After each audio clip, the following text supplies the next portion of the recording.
ఇక మనం ఈ సమయంలో నిర్గమకాండం 11వ అధ్యాయంలో 4వ వచనం నుండి 8వ వచనం వరకు ఉన్నటువంటి విషయాలు. ఇవేంటంటే మోషే గారు 10వ తెగులు గురించినటువంటి ప్రకటన ఫరోతో చెప్పిన విషయాలు కనబడతాయి. ఇలా చూడగానే మనకు ఒక డౌట్ రావాలి వాస్తవంగా. మీకేమైనా వచ్చిందో, రాలేదో, రాకపోయినా నేనే ఆ డౌట్‌ని రైజ్ చేస్తాను. ముందు ఒకసారి 4వ వచనం నుండి 8వ వచనం వరకు ఉన్న విషయాలు మనం చదువుదాం. మోషే ఫరోతో ఇట్లనెను, యెహోవా సెలవిచ్చినదేమనగా, మధ్యరాత్రి నేను ఐగుప్తు దేశంలోనికి బయలు వెళ్ళెదను. అప్పుడు సింహాసనం మీద కూర్చున్న ఫరో తొలిపిల్ల మొదలుకొని తిరగలి విసరు దాసి తొలి పిల్ల వరకు ఐగుప్తు దేశమందలి తొలి పిల్లలందరూ చచ్చెదరు. జంతువులలోనూ తొలి పిల్లలన్నీయు చచ్చును. అప్పుడు ఐగుప్తు దేశమందంతటా మహాఘోష పుట్టును.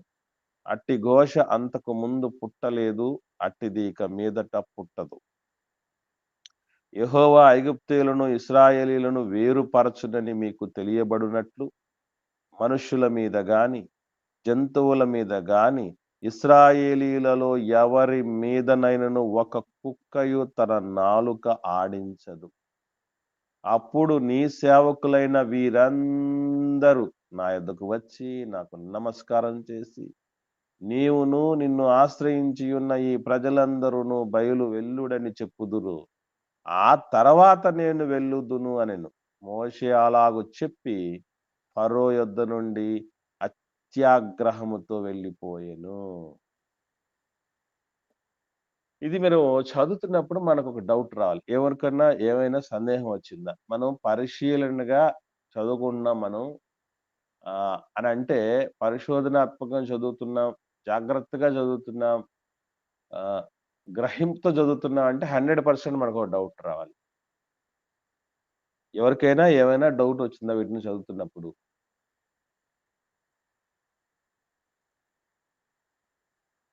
ఏ డౌట్ రాలేదండి?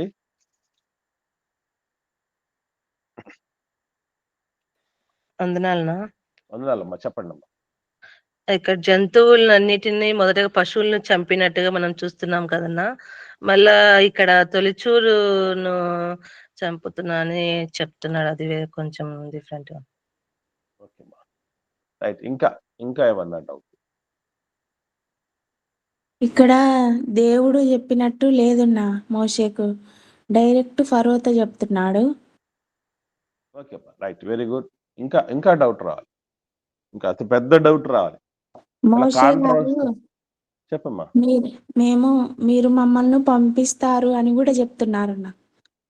అవునమ్మా. 10వ తెగులుకి మిగతా 9 తెగుళ్ళకు డిఫరెన్స్ ఉందని మనం సాటర్డేనే అంటే లాస్ట్ స్టడీలోనే మనం తెలుసుకోవటం జరిగింది. ఓకే. ఇంకా అంటే మనకు డిఫరెన్స్ కాదు కావాల్సింది. సందేహం కలగాలి. సందిగ్ధం రావాలి. ఇప్పుడు సహోదరిమణి ఒక మాట చెప్పారు సునీత సిస్టర్. ఆల్రెడీ పశువులకు తెగులొచ్చింది గదా! మళ్ళీ పశువుల గురించి ప్రస్తావన వచ్చింది ఏంటంటే ఒక డౌట్. ఓకే. ఒక వాలిడ్ డౌట్ అది. దీనికంటే ఇంకా అతి పెద్ద డౌట్ రావాలి మనకి. అన్న ఇంతకు ముందు ఎప్పుడు చెప్పినప్పుడు కోపం లేదన్నా, ఈసారి మరి కోపం వచ్చినట్టు కూడా చూస్తున్నాం. అది డిఫరెన్స్ అమ్మా అది. నేను చెప్పేది డిఫరెన్స్. కాంట్రవర్సీ రావాలి. మీరు తేడా ఓకే. చెప్తున్నారు మంచిది. Very good. ముందటికి ఇప్పటికి ఉన్న డిఫరెన్స్ చెప్తున్నారు. తేడాలు చెప్తున్నారు. వ్యత్యాసాలు చెప్తున్నారు. మంచిదే. కానీ అంటే మనం అంటే మీకెప్పుడు ఇవన్నీ మనకు అర్థమవుతాయంటే, అధ్యాయాలకి లింకులు ఏర్పాటు చేసుకున్నప్పుడు మనకు తెలుస్తుంది. మనం సర్వసాధారణంగా ఏం చేస్తామంటే ఇక్కడ ఐగుప్తుల ఎడల కటాక్షం కలిగించిననుంది. ఓకేమ్మా. నేను చెప్తానమ్మా. అధ్యాయానికి లింక్ మనం చేసుకోకుండా ఏం చేస్తామంటే, కనెక్షన్ కట్ చేసుకుంటాం. అధ్యాయం అయిపోయిందంటే దాన్ని వదిలేసుకొని మళ్ళీ వేరే అధ్యాయంలోకి పరకాయ ప్రవేశం అన్నట్టు చేస్తాం. కానీ అవన్నీ కూడా లింక్ అప్ చేసుకుంటూ చదవాలి. అసలు 10వ అధ్యాయం చివర్లో ఏముంది? ఎవరు చదవండి. 10వ అధ్యాయం చివర్లో ఏముందండి? మోషే ఫరోతో నీ ముఖం నేను చూడను అని చెప్తారు కదా!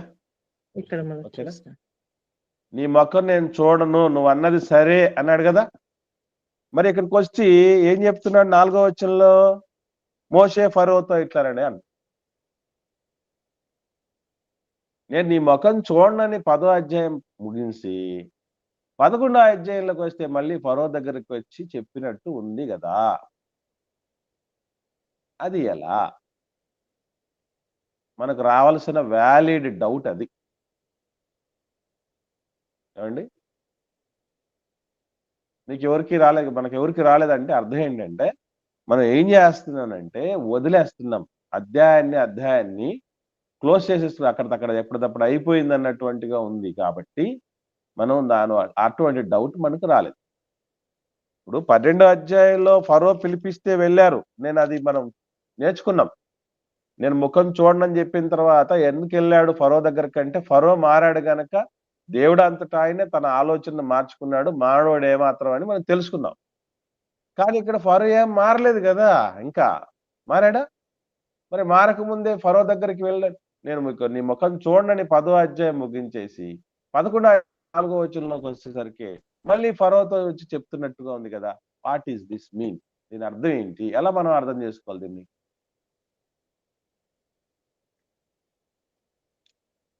ఎవరైనా ప్రశ్న అర్థమైంది కదండి మీకు? బ్రదర్స్, సిస్టర్స్ అమ్మ ఒకసారి రెస్పాండ్ అవ్వండి.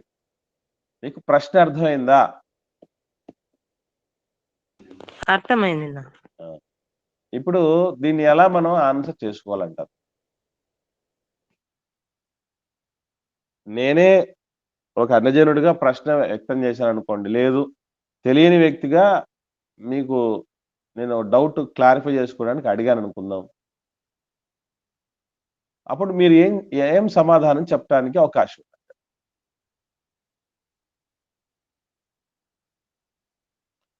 అంటే మనం ఒకటి గుర్తుపెట్టుకోండి, బైబిల్ గ్రంథంలో కొన్ని విషయాలు ఎలా అర్థం చేసుకోవాలి అని అంటే కాస్త విఘ్నత పెట్టి ఆలోచించాలి. ఉదాహరణకి ఒక బెస్ట్ ఎగ్జాంపుల్ మనం చూద్దాం. ఎందుకంటే మనం ఇవన్నీ తెలియకుండా ఎంత మనం ముందుకెళ్ళినా గుడ్డెద్దు చేలో పడ్డట్టు ఉంటాయి. అది వద్దు. యోహాను అని నువ్వు పేరు పెడతావు నీ కుమారుడికి అని దేవదూత ఎవరికి చెప్పడం జరిగింది? బాప్తీసు యోహాను గారి కోసం దేవదూత మాట్లాడుతూ ఎవరికి చెప్పడం జరిగిందండి? నీ కుమారుడికి నువ్వు యోహాను అని పేరు పెడతావని ఎలిజబెత్ గారికి చెప్పడం జరిగిందా, లేదా జకర్యా గారికి? జకర్యా గారికి కదమ్మా. ఒకసారి మనం క్లారిటీ తీసుకుందామా? లూకాసు వార్త 1వ అధ్యాయము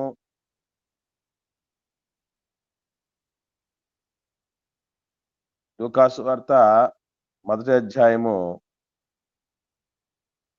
ఇక్కడ నీ కుమారుడికి యోహాను పేరు పెడతావు అనే మాట ఎక్కడ చూడండి, 1వ అధ్యాయంలోనే ఉంటుంది. 13వ వచనమ్మా. చూద్దాం 13వ వచనం. వెరీ గుడ్, చదవండి అమ్మా. అప్పుడు ఆ దూత అతనితో, జకరియా భయపడకుము, నీ ప్రార్థన వినబడినది, నీ భార్య అయిన ఎలిజబెతు నీకు కుమారుని కనును, అతనికి యోహాను అను పేరు పెట్టుదువు అని ఎవరికి చెప్పడం జరిగిందండి? దేవదూత జకరియా గారికి చెప్పడం జరిగింది. తర్వాత ఏం జరిగింది? జకరియా గారికి మాట పడిపోయింది. 20వ వచనంలో చూడండి. మరియు నా మాటలు వాటి కాలమందు నెరవేరును, నీవు వాటిని నమ్మలేదు గనుక ఈ సంగతులు జరుగు దినము వరకు నీవు మాటలాడక మౌనివై ఉందువని అతనితో చెప్పాను. ఇప్పుడు ఒక ట్విస్టింగ్ విషయం జరిగింది. నామకరణం రోజు 8వ దినమున సున్నత్ చేసి పేరు పెడతారు కదా మగబిడ్డకి.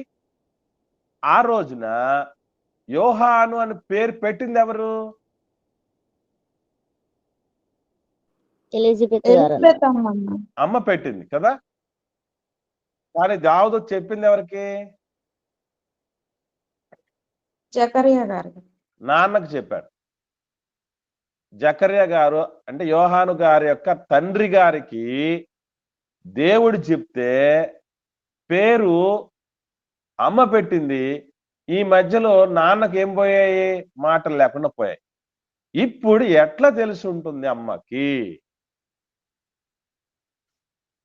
చూడండి ఒకసారి అమ్మ పేరు పెట్టి పెట్టినటువంటి పరిస్థితి చూడగలిగితే 59, 60 వచనాలు చూద్దాం. ఇదే లూకాసు వార్త 1వ అధ్యాయము 59, 60 వచనాలు.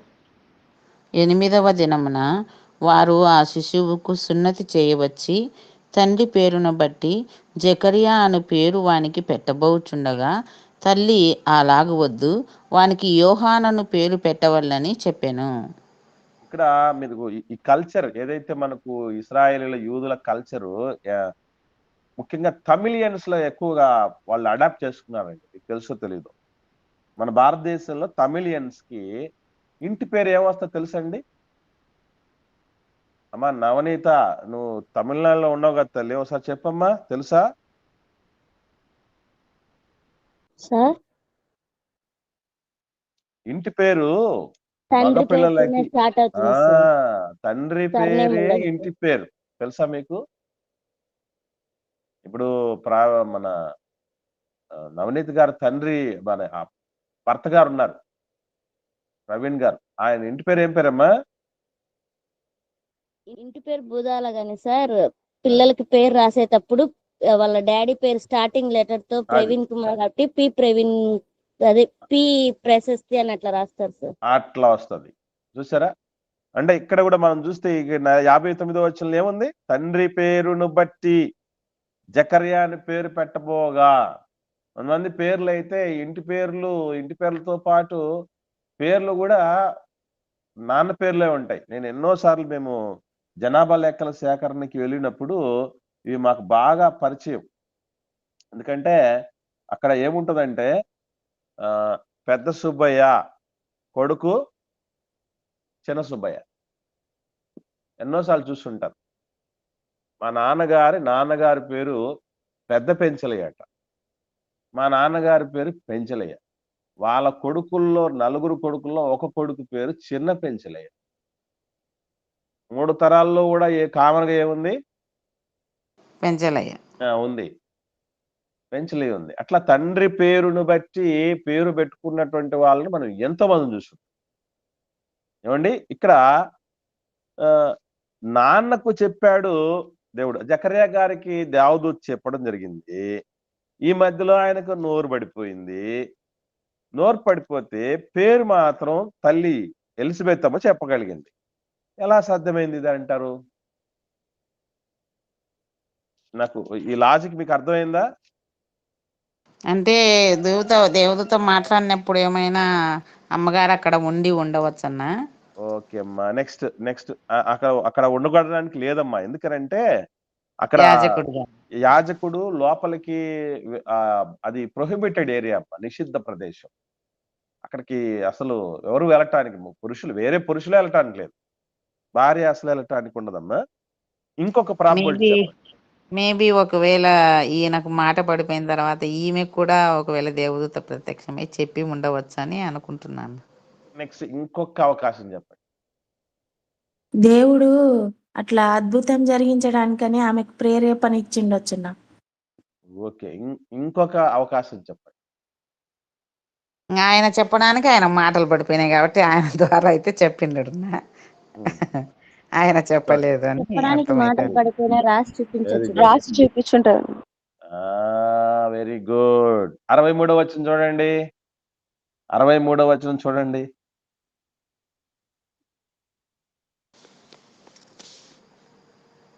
లూకాసు వార్త 1వ అధ్యాయం 63. అతడు రాత పలక తెమ్మని వాని పేరు యోహాన్ అని వ్రాసెను. అందుకు వారందరూ ఆశ్చర్యపడిరి. ఇప్పుడు నాన్నకు అంటే ఎలిజబెత్ జకర్యా గారికి మాటలు లేవు. పెట్టిన తర్వాత కదన్నా రాసింది. నేను చెప్తానమ్మా, వినండి. ఇప్పుడు మాటలు రాలేదు. మాటలు రానప్పుడు ఎక్స్ప్రెషన్ ఎలా చేస్తున్నాడు ఆయన? ఇంకా ఇప్పుడు చెప్పడం ఏం చెప్తున్నాడు అంటే పెదవులతో చెప్తున్నాడేమో. లేదమ్మా, పలకతో రాస్తున్నాడమ్మా, పలకతో రాశాడు కదా. అదే పెదవులు పలికిచ్చినప్పుడు కనుక్కుంటున్నాడేమో. కాదమ్మా, నేను చెప్తాను, వినండి కాసేపు దయచేసి. ఇక్కడ మీరు నా గమనించండి. ఇప్పుడు నా భర్త వంతు వదలాలి 60 అక్క, చెప్పండి. 62లో వానికి ఏ పేరు పెట్టగోరుచున్నావని తండ్రికి ఆ, సంజ్ఞలు చేసి ఆ, సంజ్ఞలు అంటే అడిగారు. సంఘ్నలు ఎందుకు అడిగారంటే మాట పడిపోయింది కదమ్మా. మాట పడిపోయినప్పుడు మనం ఎట్లా అడుగుతాం మాటలు రానోడిని? ఆ మూగ విధంగా సైగ అడిగారు.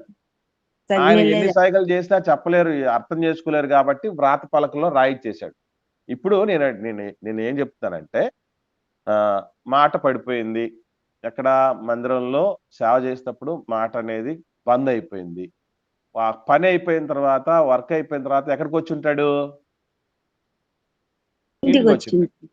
ఇంటికి వచ్చిన తర్వాత మాటలు లేవు. భార్య అడుగుతుంది. ఆయన ఎలా చెప్పి ఉండాలి ఏం జరిగిందో? అంతా సైగలు చేసి రాసి చూపించాలన్న. నో నో నో, ఆల్రెడీ మనకు క్లూ రాసి దొరికింది కదా. చూపించుంటాడన్న. అంతే, ఏదైనా పలకలో రాసి చూపించాలని పాలకలో ఉంది. రాసి చూపించడం తప్ప వేరేది ఉండదు. దాన్ని బట్టే ఇప్పుడు ఈమెకి ఎలా తెలిసింది యోహాన్ అనే పేరు? అది కూడా పలకే. ఈ పేరు పెట్టమన్నాడు అని కూడా రాసి ఉంటాయి. అది ఇప్పుడు నేను అడుగుతున్న ప్రశ్న ఏంటంటే, ఇవన్నీ ఉన్నాయా? అన్న ఎందుకు మీకు మాటలు పడిపోయినాయని ఆమెకు డౌట్ వచ్చి అదేనమ్మా, అక్కడి నుంచి మొత్తం అన్నిటికీ మాటలు ఎందుకు పడిపోయాయి, ఏం జరిగింది, అవన్నీ చెప్పాలంటే పలక ద్వారానే. ఎందుకంటే మనకు క్లూ దొరికింది ఇక్కడ. అనగా కొన్ని విషయాలను అర్థం చేసుకునేటటువంటి పరిస్థితి ఉండాల్సిందే తప్ప మనకి అంటే అవన్నీ పిక్చరైజ్ చేసుకోగలగాలి. ఇప్పుడు నేను అడుగుతున్నాను, 10వ అధ్యాయం చివరిలో నీ ముఖం చూడను అని చెప్పిన తర్వాత మోషే గారు మళ్ళీ చూడు, నీతిమంతుడు మాట చెప్తే అయిపోయింది, ఇక క్లోజ్. అయితే ఏం జరిగి ఉండొచ్చు? ఇప్పుడు ఇతరుల ద్వారా 11వ కూడా మాట్లాడించవచ్చు కదనా. ఇప్పుడు మనము మాట్లాడలే, వేరే వాళ్ళతో చెప్పి పంపించవచ్చు కదనా, మంత్రులతో. ఇంకొక అవకాశం చెప్పండి. ఇంకొక అవకాశం ఏంటంటే ఒకటేనండి, నేను ఇంకా ఊరించటం నేను మానేస్తాను ఇక. ఇది కూడా, ఈ స్టేట్మెంట్ కూడా ఇది 11వ అధ్యాయంలో 4వ వచనం నుండి 8వ వచనం వరకు ఉన్నటువంటి స్టేట్మెంట్ కూడా ఆ 10వ అధ్యాయం చివరిలోనే చెప్పి లాస్ట్ చివరగా వచ్చిండాలి. అంతకు మించినటువంటి ప్రాబబిలిటీ, పర్ఫెక్ట్ ప్రాబబిలిటీ ఇంకోటి లేదు. మీకు అర్థమైందండి? ఏదైతే నీ ముఖం చూడనని చెప్పొస్తాడో మోషే గారు, ఆ మాట చెప్పి బయలుదేరే ముందే ఈ స్టేట్మెంట్ 11వ అధ్యాయంలో ఉన్నటువంటి స్టేట్మెంట్ చెప్పి ఉండాలి. అలా మనం ఆలోచన చేస్తేనే 100% కరెక్ట్ అయ్యేది. ఎందుకంటే మోషే గారు వేరే వాళ్ళ ద్వారా చెప్పించిన దాఖలాలు ఎప్పుడూ లేవు చరిత్రలో. ఫరోకి రాజు గనుక, చక్రవర్తి గనుక ఆయన దగ్గర చాలా మంది దగ్గర వ్యక్తులు, మంత్రులు ఉంటారు. ఆయనకు కావలసినటువంటి దాసదాసీలు, సరంజామ, కావాల్సినటువంటి పరిస్థితులు ఇవన్నీ ఉంటాయి. మోషే గారు ఏం లేదు కదా, ఇక డైరెక్ట్ దేవుడి దగ్గర చెప్పటం, వీళ్ళిద్దరూ వచ్చి మళ్ళీ డైరెక్ట్ గా రాస్తూ ప్రకటన చేయటం, ఈ తప్ప ఏం లేవు. కాబట్టి మొత్తం టోటల్ పండితులందరూ కూడా ఏకీభవించే విషయం ఏంటంటే, ఆ 10వ అధ్యాయంలో మోషే గారు ఫరోను వదిలిపెట్టి వచ్చే లోపే 11వ అధ్యాయంలో ఉన్న ఈ 10వ తెగులు కూడా అనౌన్స్మెంట్ చేసి రావాలి. అలా వస్తేనే అది కరెక్ట్ గా సెట్ అయ్యేది అనేటటువంటి విషయం తెలియపరచడం జరిగింది. అంటే మీకు అనిపించవచ్చు, మరి అది 10వ అధ్యాయంలో అయిపోయింది కదా, ఇది 11వ అధ్యాయంలో జరిగింది కదా అని అంటే, నేను చెప్పాను ఇంత ముందు, హెబ్రీ రచయితల శైలి ఎలా ఉంటదంటే ముందు సారాంశం చెప్తారు, దాని యొక్క వివరణ తర్వాత ఉంటుంది. ఫర్ ఎగ్జాంపుల్, ఆది యందు దేవుడు భూమి ఆకాశమును సృజించను అంటే అయిపోయిందా? మొదటి వచనంతోనే అయిపోయిందా సృష్టి అంతా? నేను అడుగుతున్నాను, చెప్పండి. మొదటి వచనంతోనే సృష్టి అంతా అయిపోయిందండి? అయిపోలేదు. ఆ కిందికి వస్తే 2వ వచనం నుండి వివరణ మొదలవుతుంది. అలాగే 10వ అధ్యాయం చివరిలో ఒక స్టేట్మెంట్ వచ్చింది, మోషే గారు ఫరోను వదిలిపెట్టే లోపు ఏం జరిగింది అనేది 11వ అధ్యాయం చెప్పింది. వదిలిపెట్టి వచ్చే లోపు జరిగినటువంటి ఘటన ఏమిటి అంటే 10వ తెగులు ప్రకటన. అది 11వ అధ్యాయంలో రాయటం జరిగింది. ఇవన్నీ మనకు డైరెక్ట్ గా చెప్పొచ్చు కదా, డైరెక్ట్ గా నీట్ గా అర్థమయ్యేటట్టు చెప్పుకోవచ్చు కదా అంటే, పరిశోధన చేయండి, పరిశీలన చేయండి అని ఎందుకు చెప్తాడు దేవుడు? ఊరికి చెప్తాడండి? ఆలోచించండి. కాబట్టి దయచేసి గమనించండి.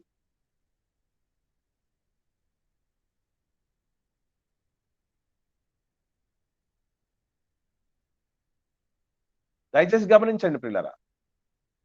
ఇక్కడ దాన్ని బట్టే మనం ఏం అర్థం చేసుకోవాలంటే 100% ఫరోతో మాట్లాడి వెళ్ళిపోయాడు అన్నటువంటి విషయం మనం అర్థం చేసుకోవాలి. ఇకపోతే ఇక్కడ చాలా చాలా విషయాలు ఉన్నాయి. అవేమిటి అంటే 4వ వచనంలో ఈ తెగులు ఎప్పుడు జరుగుతుంది, ఎవరు పంపుతారు అని ఉంది. దానికి జవాబు చెప్పండి. ఎప్పుడు జరుగుతుందట తెగులు? నిర్గమకాండం 11వ అధ్యాయం 4వ వచనం చదువు. చెప్పండి అమ్మా. మధ్యరాత్రి అన్న.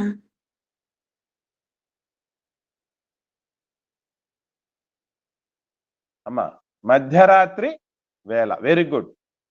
ఎప్పుడు అంటే మధ్యరాత్రి వేళ. ఎవరు పంపుతారంటే జవాబు ఏంటి చెప్పండి? దేవుడు పంపిస్తాడా? అక్కడ ఉంచోండి. మధ్యరాత్రి వేళ నేను అన్నాడు. దేవుడు ఐగుప్తు దేశంలోనికి బయలు వెళుతాడు అని. కాబట్టి దేవుడు జరిగించబోతున్నాడు, ఎప్పుడు జరిగిస్తాడు అనేటటువంటి విషయాలు చాలా క్లారిటీగా 4వ వచనంలో ఉంటాయి. 5వ వచనానికి వస్తే ఏముంటుందంటే, ఇక్కడ ఎవరి మీద, ఎవరికి, ఇందులో ఈ తెగుల్లో ఉన్న కంటెంట్ ఏంటి, ఏం జరుగుతుందట 5వ వచనంలో? సింహాసనం మీద కూర్చున్న ఫరో తొలిపిల్ల మొదలుకొని తిరగలి విసురు దాసి తొలిపిల్ల వరకు ఐగుప్తు దేశమందలి తొలి పిల్లలందరూ చచ్చిపోతారు. జంతువుల్లో కూడా తొలి పిల్లలు చచ్చిపోతాయి. ఇక్కడ 10వ తెగులు అన్ని తెగుళ్లకు ప్రత్యేకమైనటువంటి తెగులని ఎందుకు చెప్పాల్సి వచ్చిందంటే, 3 విధాలైనటువంటి డ్యామేజ్ జరుగుతుంది. అందున డైరెక్ట్ మనిషికి నేను చాలా సార్లు మీతో పంచుకోవటం జరిగింది. ఏమనంటే, మన బలం ఎవరండి? మన బలం దేవుడండి. మనుషుల్లో అయితే పిల్లలు మన బలం. పిల్లలు మన బలం. ఆ పిల్లలలో బలానికి ప్రారంభం ఎవరు అంటే, బల ప్రారంభం అని ఎవరిని అంటారు తెలుసా అండి? తొలిసూరు కుమారుడు. తొలిచూలు బిడ్డలు ఎవరైతే ఉన్నారో వాళ్ళను బల ప్రారంభం అంటారు. ఒకసారి చూద్దాం. యాకోబు గారు తన కుమారులను తన లాస్ట్ స్టేజ్ లో ఉన్నప్పుడు కుమారులందరినీ పిలిపించి చెప్తాడు. 49వ అధ్యాయం ఆదికాండం 3వ వచనం. ఆదికాండం 49వ అధ్యాయం 3వ వచనం చూడండి.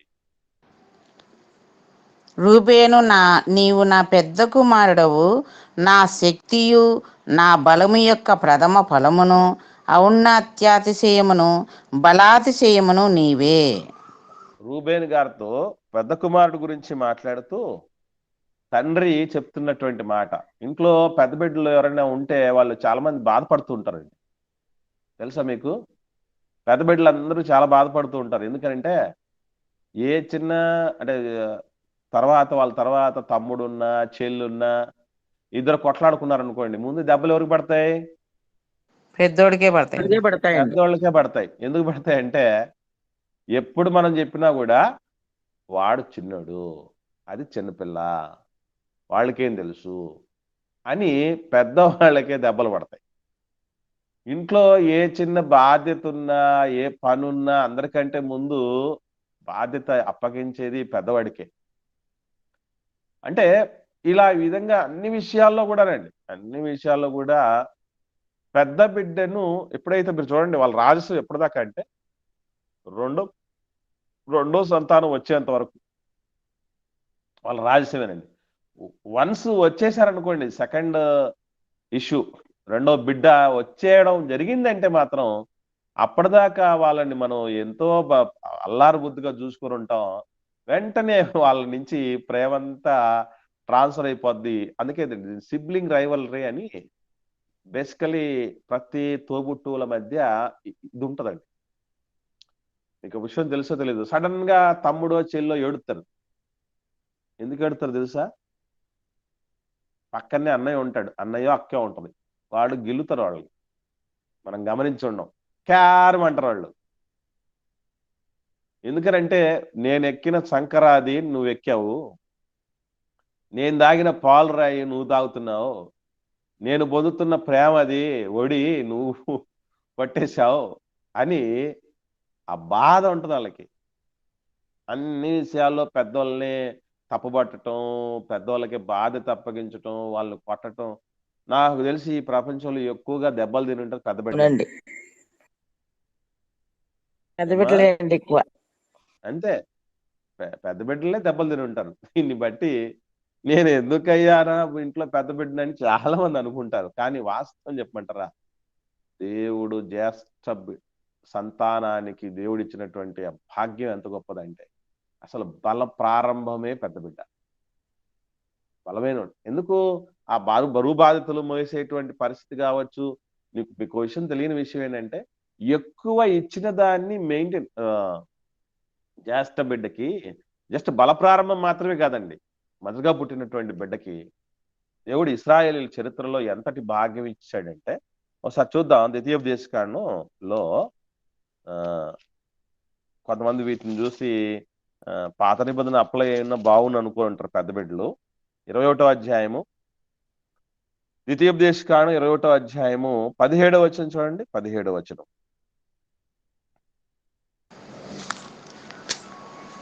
ద్వేషింపబడిన దాని కుమారునికి తండ్రి తన ఆస్తి అంతటిలో రెట్టింపు భాగమిచ్చి వానినే జ్యేష్ఠునిగా ఎంచవలెను.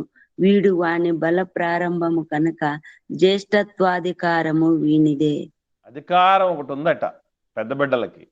పెద్ద బిడ్డలు అతిశయించండి, ఏమట? జ్యేష్ఠత్వాధికారం అని. ఏం చేయాలి మరి? వాళ్ళకి రెట్టింపు భాగం ఇవ్వాలి.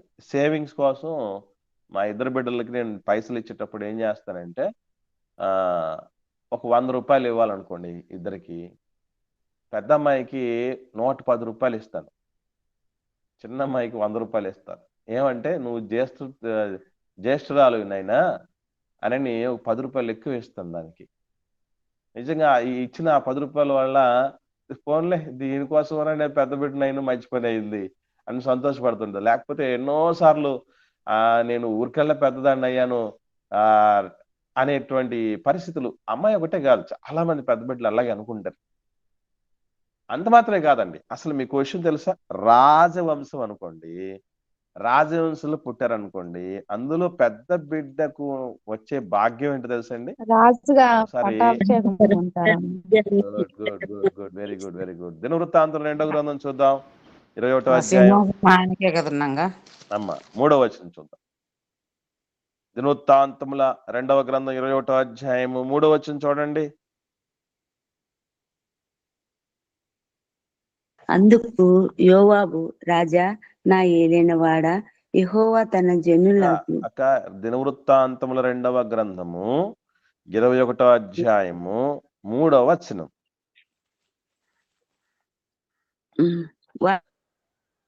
వారి తండ్రి వెండి బంగారములను బహుమానములుగా ప్రశస్త వస్త్రములనేకములను యూదాదేశములు ప్రాకారము గల పట్టణములను వారికిచ్చెను. అయితే యెహోరాము జ్యేష్ఠుడు కనుక అతనికి రాజ్యమును ఇచ్చెను. జ్యేష్ఠుడికి ఏమి ఇచ్చాడంటే రాజ్యాన్ని ఇచ్చేసాడట.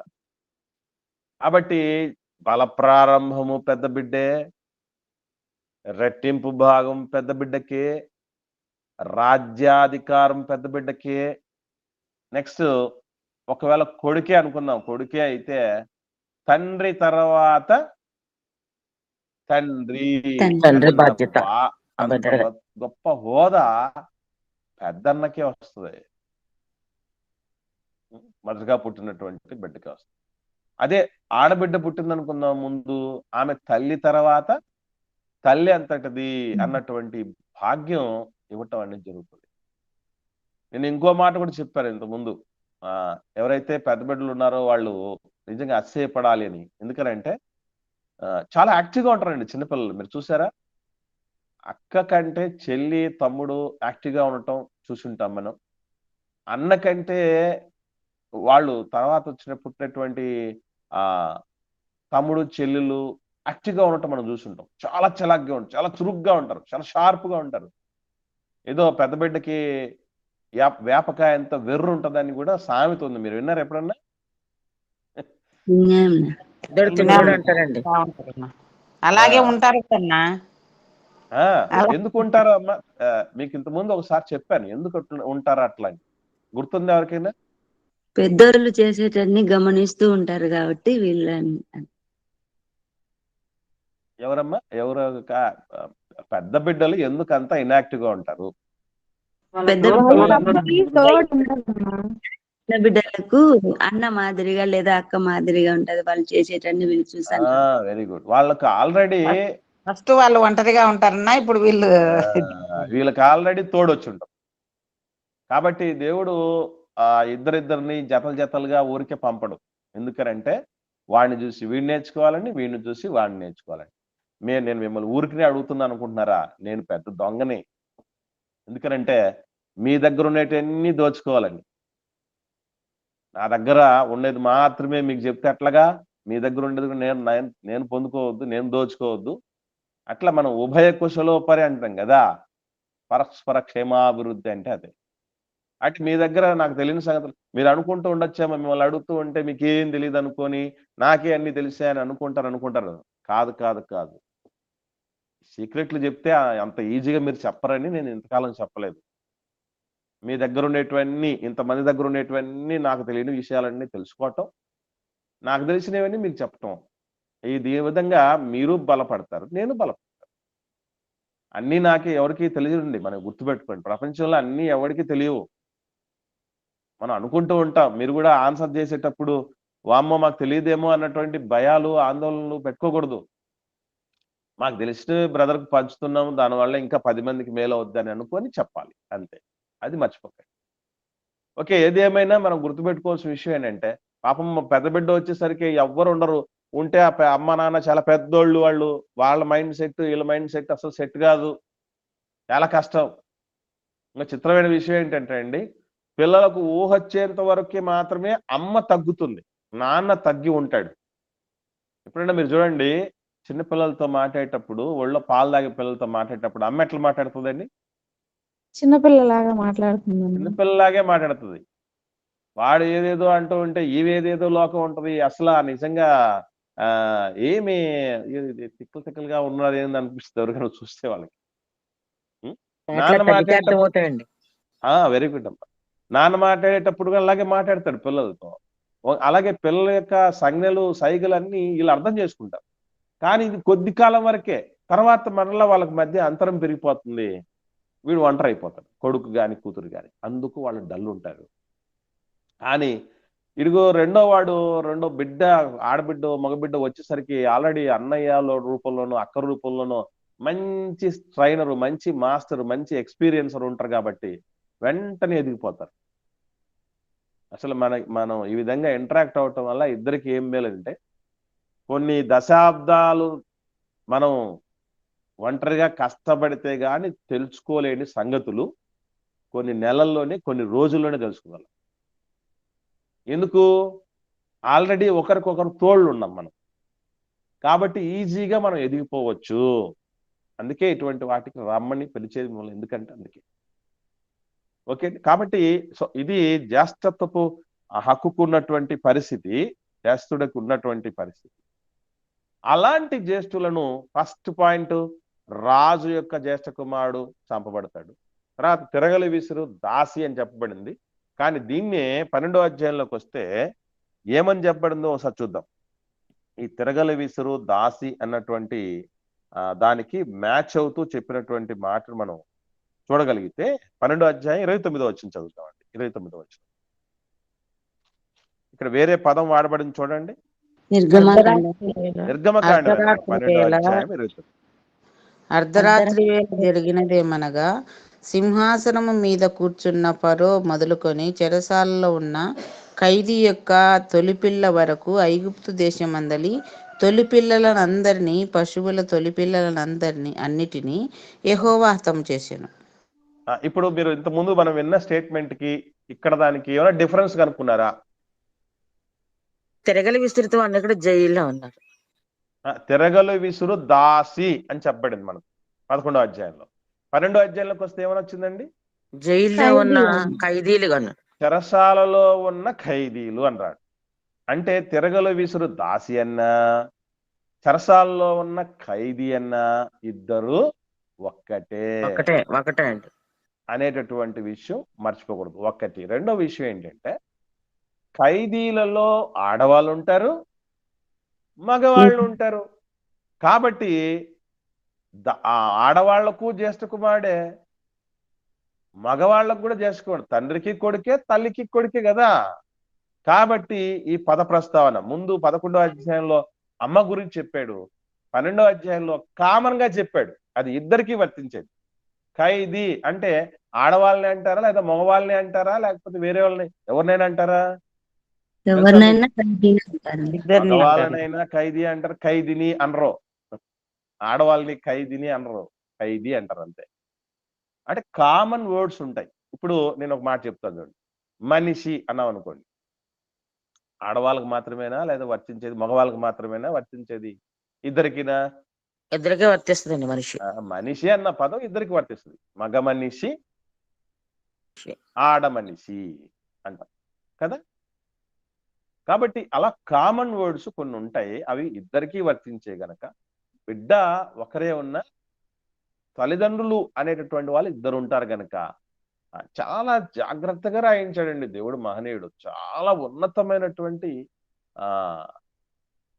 వాల్యూస్ ఉన్నాయి ఇందులో రాయటంలో. అంటే మనం అందుకే మనం జల్లెడ పట్టాలి. ఎందుకు ముందు రోజు కాస్త టూకీగా చూసుకొని మళ్ళీ ఒక 40 నిమిషాలు గట్టిగా కూర్చొని మళ్ళీ ధ్యానం చేసేస్తామంటే ఏమో ఎక్కడ మిస్ అవ్వకూడదు, ఎక్కడ ఏది మిస్ కానికూడదు అన్నటువంటి ఉద్దేశంతో ప్రతిదీ పట్టి పట్టి పట్టి పట్టి చూసి తీసుకురావటం అనేది జరుగుతుంది. మనకు అవసరం, రైట్. కాబట్టి నేను అడుగుతున్నా, ఓకే, ఇది మనకు క్లారిటీ వచ్చేసింది. ఫరో రాజు చక్రవర్తి ఎంతో మందికి అన్నం పెట్టినటువంటి వాడు కావచ్చు, జీవనోపాధి కల్పించినటువంటి వాడు కావచ్చు, ఎన్నో రకాలుగా కాపాడిన వాడు కావచ్చు, అన్ని విధాలుగా వాళ్ళ యొక్క సంక్షేమము అభివృద్ధికి బాటలు వేసిన వాడు కావచ్చు. కానీ సొంత కడుపున పుట్టిన తొలి బిడ్డనే కాపాడుకోలేని దుస్థితుల్లోనికి వెళ్ళిపోయాడు ఫరో. కారణం ఏంటంటే నేను చాలాసార్లు జ్ఞాపకం చేస్తూ ఉంటాను, ఏనుగు తల మీదికి బురద కొన్ని సందర్భాలు మనం చూస్తూ ఉంటాం. ఏనుగు తల మీద బురద, అసలు ఏనుగు తల మీదకి వెళ్ళి బురద వేసేయగలిగినటువంటి దమ్ము ధైర్యం ఎవరికైనా ఉంటదండి? ఎవరు వేసుకుంటారు తెలుసా? అదే బురద తీసుకుని తొండంతో అదే మీద వేసేసుకుంటారు. మనిషి కూడా అంతేనండి, మనిషి కూడా అంతే. ప్రతివాడును తన స్వకీయ దురాశల చేత ఈడవబడి, వాడు దురాశల చేత బరులు కొల్పబడతాడు. ఎవరు అసలు మన పతనానికి కారణం ఎవరు కాదండి, ఊరికి తప్పుడు మాటలు అంతే. నేను వాడి వల్ల చెడిపోయాను, ఏం వల్ల చెడిపోయాను, వాళ్ళ వల్ల చెడిపోయాను, చేతగాని మాట. శక్యమైతే చావుంటే మనం చెప్పుకోగలగాల్సినటువంటి మాట ఏంటంటే, నా వల్లే నేను చెడిపోయాను, నేనే నా నెత్తి మీద వరదేసుకున్నాను.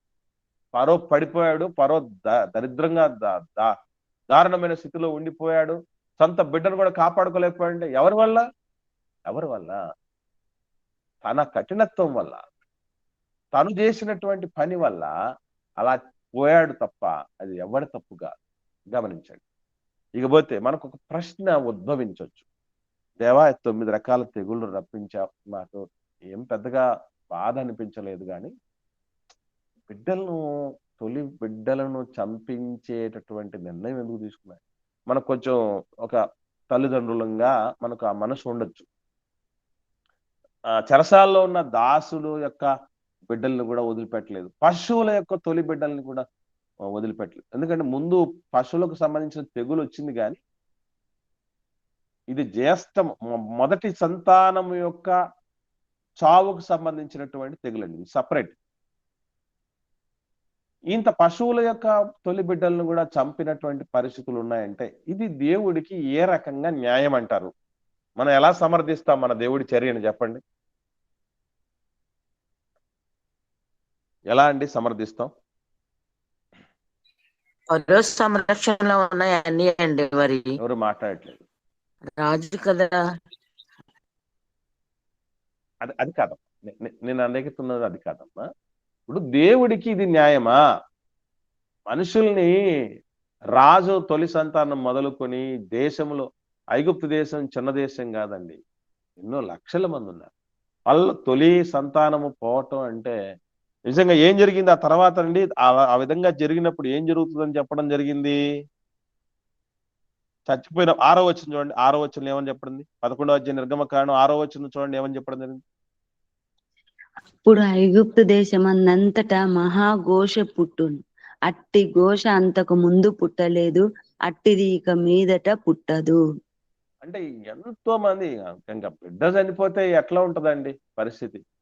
ఒకవైపు చక్రవర్తి బిడ్డ తొలి బిడ్డ చనిపోవటం, మొత్తం దేశంలో ఉన్నటువంటి ఎంతమంది మనుషులకైతే ఐగుప్తుల్లో సంతానము ఉందో మొదటి సంతానం వాళ్ళ చచ్చిపోవటం, పశువుల్లో తొలి సంతానం చనిపోవటం, ఇదంతా మహాఘోష ఈ ప్రపంచంలో. గుర్తుపెట్టుకోండి. అందుకే అన్ని కోతల కంటే భయానకమైన కడుపు కోత జీర్ణించుకోలేని కోత ఏమంటారు తెలుసండి? గర్భ- కడుపు కోత. అది మామూలుగా ఉంటుందండి. మనం ఉండగానే మన పిల్లలు అసలు మన ఊహల్లోకి రావాలన్నా కూడా మనకు అసలు మనం అది ఊహల్లో కూడా తెచ్చుకోలేం కదా. అలాంటి కడుపు కోత లాంటి పరిస్థితి దేవుడు తీసుకురావటం, అంత ఘోష పుట్టించడం, అంత రోదన కలగజేయటం, అంత వేదన కలగజేయటం దేవుడికి న్యాయమా? అది నేను అడుగుతున్న ప్రశ్న. మన దేవుడి ఈ చర్యను ఎలా సమర్థిస్తారు? ఒకరు అడిగాడండి, విమర్శకుడే, మీ దేవుడు ఇంత దుర్మార్గపు అమానవీయమైనటువంటి చర్య, కొట్టు, తిట్టు, కాలు తీసేయి, కన్ను తీసేయి, చేయి తీసేయి, ప్రాణాలన్నీ తీసేయటం ఏంటి? మరలా ముక్కు పచ్చలారిన పసిపుడ్డులు, ఇప్పుడు జ్యేష్ఠ కుమారులను కానీ అందరు పెద్దోళ్ళే ఉంటారండి, చిన్నపిల్లలు కూడా ఉంటారు కదా, చిన్నవాళ్ళు ఉంటారు, ఇంకా భవిష్యత్తు ఉండే వాళ్ళు ఉంటారు. ఇంతమందిని చంపేసినాడు మీ దేవుడు. అట్లాంటి దేవుడిని మీరు ఎందుకు ఆరాధిస్తారు? శవకామకుడురా మీ దేవుడు, రక్తాన్ని ఏరులే పారించేవాడురా మీ దేవుడు అని మాట్లాడుతూ చెప్తున్నారు విమర్శకులు. మనం ఏం చెప్తాం దానికి జవాబు? మారాలని ఎన్నో అవకాశాలు ఇచ్చినాడు కదా, అయినా కూడా మారాలి. ఓకే, ఇంకమ్మా? వెరీ గుడ్, మంచి అవకాశాలు ఇచ్చాడు చాలా, మారలేదు కాబట్టి అక్కడికి ఆ నిర్ణయం తీసుకోవాల్సి వచ్చింది అని ఓకే చెప్పడం జరిగింది. ఇంకా ఐగిప్తుల్లో చాలా అట్లా కఠినస్తులు ఉన్నాయి. అట్లా ఇస్రాయేలీలలో మగపిల్లలుగా పుట్టిన వారిని అందరినీ చంపించేశారు కదా. వెరీ గుడ్, వెరీ గుడ్ తమ్ముడు. ఇక్కడ మనం గమనించగలిగితే దేవుడు ఎలా ఉంటాడంటే, నీవు కొలుచు కొలత చొప్పునే నీకును కొలవబడును. ఇప్పుడు అసలు మీకు విషయం తెలియని విషయం ఏంటంటే, ఫరో రాజు ఇస్రాయేల్లో పుట్టిన మొదటి సంతానం మాత్రమే కాదు చంపేమని చెప్పింది. ఇంకా దేవుడు ఇంకా కరుణా సంపన్నుడు. ఒక మాటలో చెప్పాలంటే, మగబిడ్డ పుడితే వాడు 1వ నంబరా, 2వ నంబరా, 3వ నంబరా, 10వ నంబరా, నంబర్ ఎంతైనా కావచ్చు, మగబిడ్డ పుడితే చంపేయండి. తావకుండా బతికిన వాడిని ఏం చేయాలి? నైల్ నదిలో పడేయండి. నదిలో పడేస్తే ఏమైపోతారండి ఆ పసికందులు? భయానకమైనటువంటి ముసళ్ళు ఉంటాయి, కళ్ళ ముందే అమ్మ నాన్నలు చూస్తూ ఉండగానే ఆ ముసళ్ళు వచ్చి ఆ బిడ్డల్ని తినేస్తూ ఉంటే అవన్నీ ఎట్లా ఉంటాయి? ఇది కొలతకు కొలత శిక్ష దేవుడిచ్చింది. ఇంకా చెప్పాలంటే అంత అప్లై చేయలేదు ఆయన. దేవుడు నిజంగా కరుణా సంపన్నుడు అంటే ఇదేనండి. జ్యేష్ఠ కుమారుడు మాత్రమే తీసేశాడు. ఎందుకనంటే మిగతా కుమారులు ఉన్నారు కదా, వీళ్ళు కూడా పోతారేమోనని బుద్ధి తెచ్చుకొని బతుకుతారని ఇచ్చిన అవకాశం అది దేవుడు. మర్చిపోకండి. మనం కూడానండి ఏ రోజైనా మన జీవితంలో ఆఖరికైనా సరే దేవుడు మన యొక్క చర్యని బట్టి ఆయన ప్రతి చర్యను కలిగి ఉంటాడు. మనం రక్షించబడింది క్రియలతో కాదు, కానీ రేపు పరలోకం పొందాలంటే క్రియలు కలిగి ఉండాలి. వాని వాని పని అంటాడు కదా, వాని వాని పని వాని వాని క్రియల చొప్పున సిద్ధపరిచిన జీవితం అంటాడు. కాబట్టి రక్షణకు మన క్రియల మూలం కాదు, కానీ రేపు రాబోయే స్వాస్థ్యం ఉంది, ఆశీర్వాదం ఉంది, పరలోకం ఉంది. అది రావాలంటే మాత్రం మనం 100% విశ్వాసంతో కూడిన క్రియలతో మిళితమైన విశ్వాసాన్ని కలిగి ఉండాల్సిందే. మర్చిపోకూడదు. మనము పొందుకుంటాం. ఫరో ఒక్కడే కాదు, మనము పొందుకుంటాం. అది మంచిగా నీతిని విత్తితే నీతే తిరిగి వస్తుంది.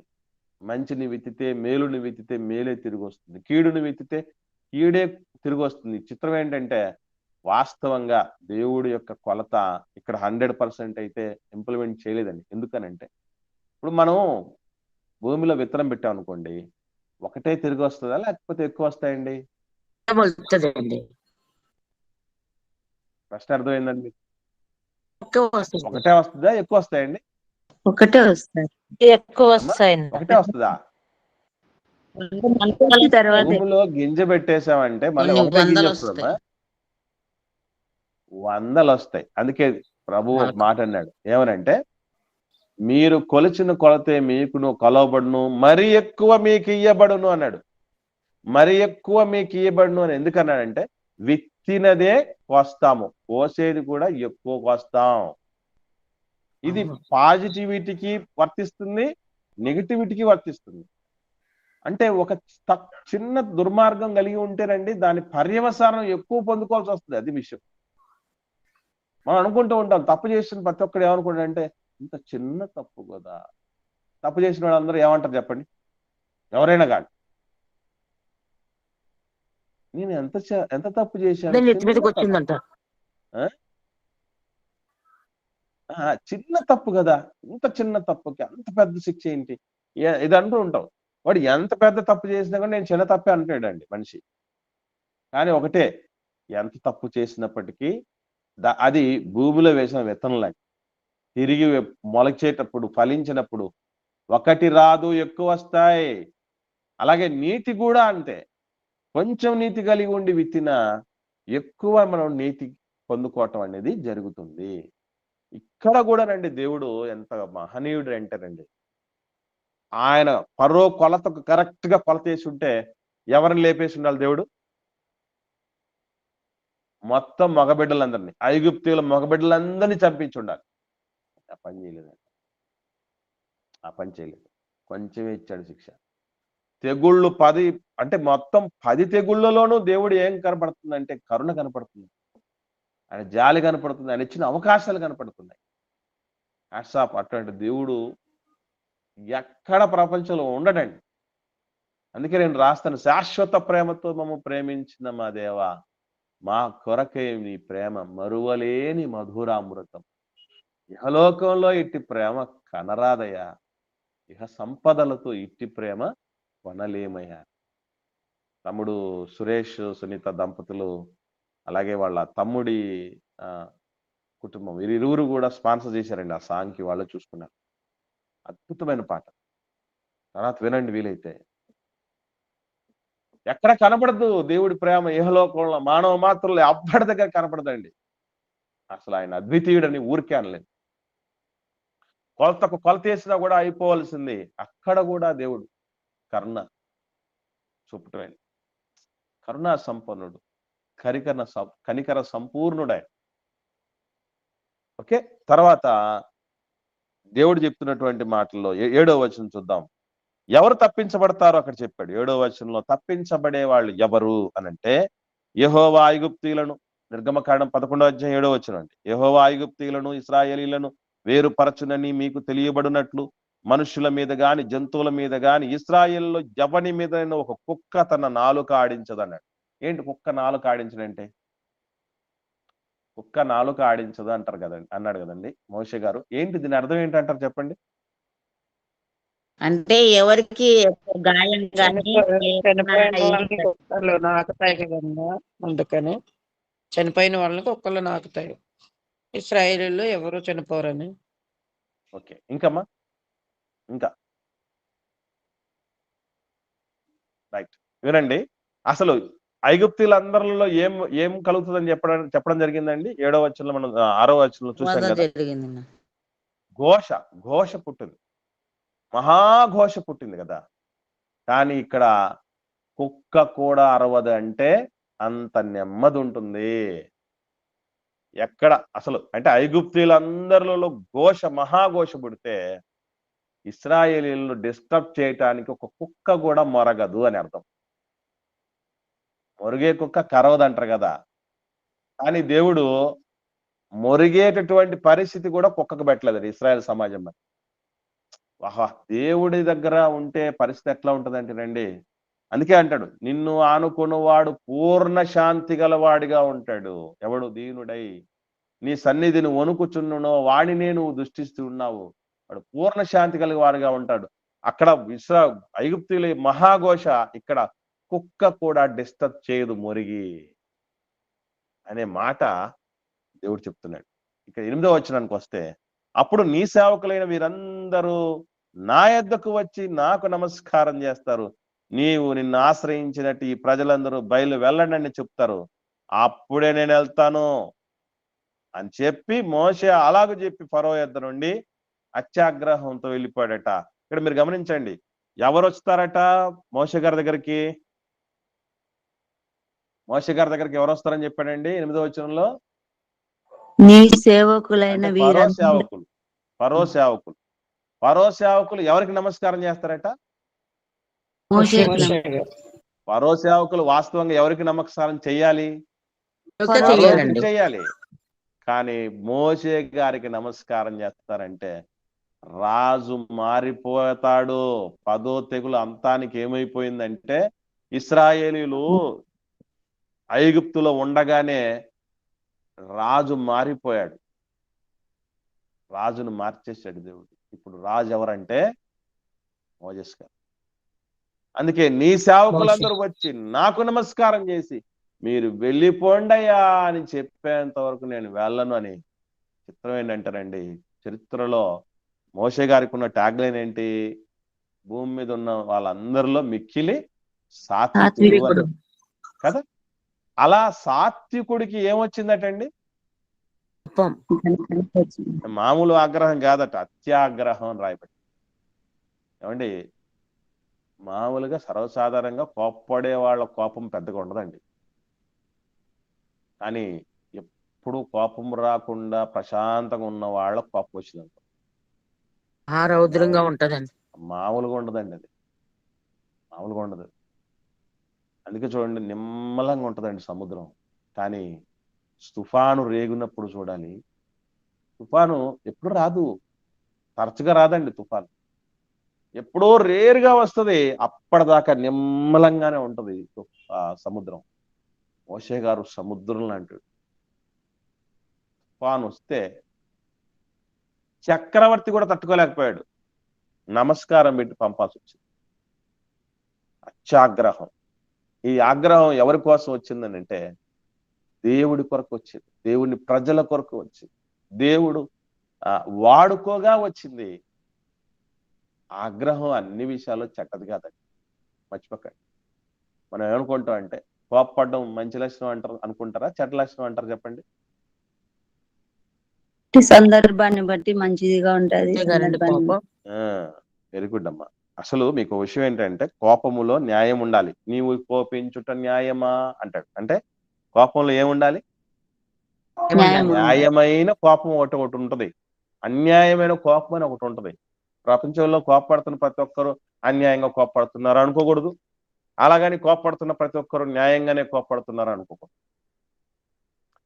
40 రోజులు కఠోరమైనటువంటి ఉపవాసం చేసి పలకలు తీసుకుని కిందికి వస్తే కింద ఉన్నటువంటి ప్రజలు దూడం చేసుకుని వాళ్ళు గొల్లుమని శబ్దం చేస్తే మోషే గారు ఏం చేశారండి? పలకలు పగలు కొట్టాడు. ఇంట్లో కూడా కొంతమంది చూడండి, కోపం వస్తే ఏం చేస్తారండి? ఇంట్లో ఉన్న వస్తువులు పగలగొడతారు. గమనించారా? కోపం వల్ల ఇంట్లో ఉన్న వస్తువులు పగలగొట్టినట్టు మోషే గారికి ఏంటంటే అంత కోపం రావటం ఏంటి? మీకు విషయం చెప్పమంటారు. 40 రోజులు ఏ పచ్చి మంచినీళ్ళు కూడా ముట్టుకోకుండా ఉన్న మనిషికి దేని గురించి అయినా పట్టించుకుంటారండి? అసలు 40 రోజులు వద్దండి, మీరు ఏ రోజైనా 4 పూటలు తినకుండా ఉన్నారా? 4 పూటలు కంటిన్యూస్ గా. నేనైతే ఉండలేదండి. ఒకవేళ 4 పూటలు వండిన తర్వాత మనకేమన్నా చుట్టూ ఏదైనా జరుగుతున్న వాటిని ఎవరన్నా పట్టించుకోవడానికి అవకాశం ఉంటుందా? ముందు మనకి ఎక్కడ తిండి దొరుకుతుందా రెండు చూస్తాం తప్ప. మోషే గారికి చూడండి కాన్సన్ట్రేషన్, నిజంగా వాళ్ళ భక్తి ఎంత గొప్పదంటారండి. వాళ్ళ తిండి కంటే, కనీస అవసరాల కంటే అత్యవసరమైనటువంటిది దేవుడి సేవ అని మహనీయులు ఊరికే కాలేదండి. నేను చెప్పాను నిన్న ఆరాధనలో, ఊరకరారు మహానుభావులు అంటారు కదా లోకంలో సామెత. నేను కొత్త సామెత కనిపెట్టా. ఏమనంటే ఊరక కారు మహానుభావులని. ఊరక రారు కాదు, ఊరక కారు మహానుభావులండి. వాళ్ళు ఊరికే అవ్వలేదు మహానుభావులు. అసలు మనం ఎక్కడండి వాళ్ళ ముందు? మనం ఏ పార్టీ వాళ్ళం చెప్పండి. భక్తులతోనే మనం మ్యాచ్ అవ్వలేని పరిస్థితి. కాబట్టి ఆ కోపం వచ్చింది మోషే గారికి. యేసుప్రభు కూడా కోపం వచ్చింది. అపొస్తలులకు కోపం వచ్చింది. అలాంటి కోపం రావాలి మనకి. యాకోబు గారు కోప్పడ్డారు భార్య మీద, యోబు గారు కోప్పడ్డారు వాళ్ళ భార్య మీద, కోప్పడ్డారు. కానీ వారి కోపంలో న్యాయం ఉంది. ఫినెహాస్ కోప్పడ్డాడు, ఇద్దరిని చంపి పడేశాడంటే ఒక్కటే దెబ్బతో ఈట తీసుకొచ్చి పొడిచి పడేశాడు. కోపం అది మంచి కోపం. బిడ్డలు తప్పు చేస్తున్నారు, కోప్పడతాం లేదా? కోప్పడాలి. ఎవరు కోప్పడదు? మనం కోప్పడకపోతే ఎవరు కోప్పడతారు? మనం అలా వదిలేస్తే వాళ్ళు ఇంకేమైనా బతికొస్తారా? అసలు ఈ రోజు అప్రయోజకులే ఉన్నారంటే పిల్లలు కోప్పడడాన్ని బట్టి, మనం కోప్పడడాన్ని బట్టి. మా నాన్న కోపగించుకుంటాడు, తప్పు చేస్తే మా అమ్మ కోపం వస్తుంది, అనే భయం ఈరోజు పిల్లల్ని స్థితిలో పెడుతుంది. మర్చిపోకండి. కాబట్టి మనం ఏదైనా ఒక పదం వినపడిందంటే దాన్ని నెగిటివ్ గానే ఎప్పుడు చూడకూడదు. ఇంతకుముందు చూసాం మనం దోచుకున్నారు అనేది, ద్వేషించటం అనేటటువంటిది, కోపం అనేది మనం ఒకటే కోణంలో ఎప్పుడు చూడకూడదు. దానికి 2 పార్శ్వాలు ఉన్నాయి. అది మనం గమనించాలి. రైట్. ఇది ఏంటి నిర్గమకాండం 11వ అధ్యాయంలో 4వ వచనం నుండి 8వ వచనం వరకు ఉన్నటువంటి విషయాలు.